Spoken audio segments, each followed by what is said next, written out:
How do I rate a person that I am interested in to see if we are compatible or on the same level? We like to say that either we're on the same level or we have the same common interests or bringing the same amount of resource to the table.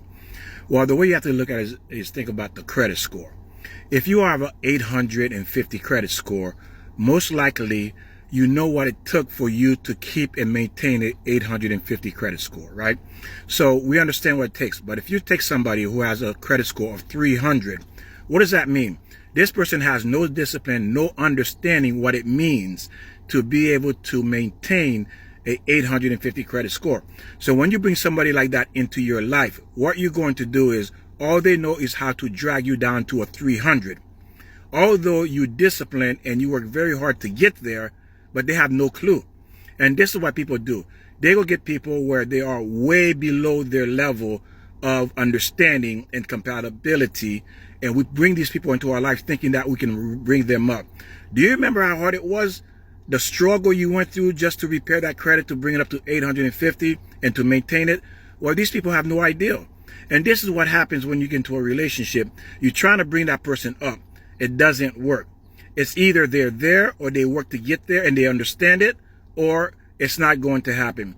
And this is a common mistake that most people make, thinking that you can change someone. This is perfect evidence that it cannot be done. Not that it's not impossible, but again, what does that person know about this kind of level of understanding? And a lot of people fall into the trap because why? You're seeking love. You're thinking love can change this person. Love cannot change this person because this is where they are. You have to build yourself up to that level of understanding.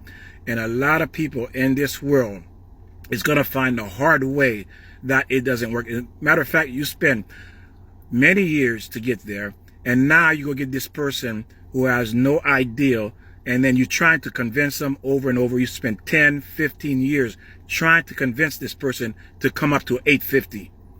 And meanwhile, you're destroying yourself in the process. Meanwhile, your 850 comes down to a 0. Because why? This is what they know and this is what they do. And you cannot blame them for dragging you under, because it was your fault, because you knew better, because you understand what it takes to have an 850 and they don't. So you cannot turn around and say, well, he brought me down, he brought me down, or she brought me down. You brought yourself down because you chose to pick somebody that is completely out of your league. Okay, so again, remember, be careful when you are selecting a person. Make sure they are at the same level. They're meeting you where you are. And I'll see you next time, guys.